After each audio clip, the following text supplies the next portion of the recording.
گناہ ہیں، ایک تو ضائع ہونے کا کہ اللہ کا رزق ضائع ہوا، دوسرا گناہ بے حرمتی کا.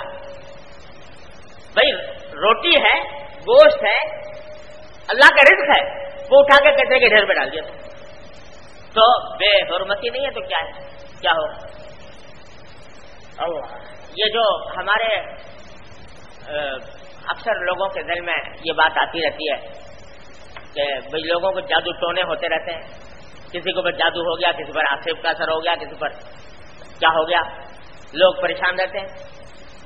اور جب کسی عامل کے پاس جاؤ تو کہتا ہے، کوئی کہتا ہے تمہارے اوپر جادو ہو گیا، کوئی کہتا ہے آصف ہو گیا تمہارے اوپر. تو لوگ یہ عام طور سے دل میں خیال آیا کرتا. میں نے بھی ایک مرتبہ اپنے والد ماجد حضرت والد صاحب سے عرض کیا کہ حضرت یہ جب بھی کسی عامل کے پاس جاؤ تو وہ کٹے بتا دیتا ہے کہ تمہارے اوپر جادو ہو گیا، تمہارے اوپر سحر ہو گیا، تمہارے اوپر آتیب ہو گیا. تو اس پر حضرت والد صاحب نے فرمایا کہ یہ جو جس چیز کو سحر کہتے ہیں عامل لوگ، تو اس کے لیے ضروری نہیں کہ کوئی جادو کرائے تب ہو، بلکہ بعض افعال کے خواص ہوتے ہیں، بعض افعال کی خاصیتیں ہوتی ہیں، اس سے خود بخود بھی ہو جاتا ہے، جادو جیسا اثر ہو جاتا ہے. اس کی مثال یہ دی کہ جیسے یہ جو انسان کے اپنے جسم سے گرنے والے جو اجزاء ہوتے ہیں، ناخن، بال کٹے، بال کاٹے، ناخن کاٹے اور لے جا کر گندگی کی جگہ پہ ڈال دیے، بعض اوقات اس کا بھی اثر ہو جاتا ہے.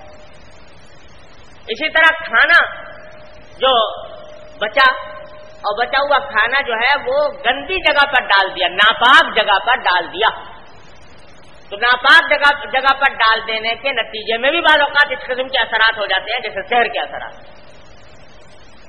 تو آج جو دیکھ رہے ہو پریشانیوں میں کون آدمی ہے جو یہ کہہ کہ میں اطمینان سے ہوں؟ ہر ایک آدمی کو کچھ نہ کچھ پریشانی لگی ہوئی ہے، کچھ نہ کچھ روگ لگا ہوا ہے، اور عاملوں کے پاس جا کر دیکھو ٹھٹ کے ٹھٹ لگے ہوئے ہیں کہ لوگ جو ہے وہ پریشان ہے کہ صاحب کوئی جادو ہو گیا، ہمارے پر ٹونا ہو گیا، فلانے کیا ہو گیا. تو ہوتے ہوں گے جادو ٹونے بھی، لیکن یہ جو خود جادو ٹونا کر رکھا ہے، اللہ کے رزق کی بے حرمتی، اللہ کے رزق کو کی ناقدری اور اس کو اس طرح پھینک دینا، ڈال دینا، اس کے نتیجے میں بھی یہ ساری باتیں پیدا ہوتی ہیں. تو یہ اس چیز نے ہمارے معاشرے کو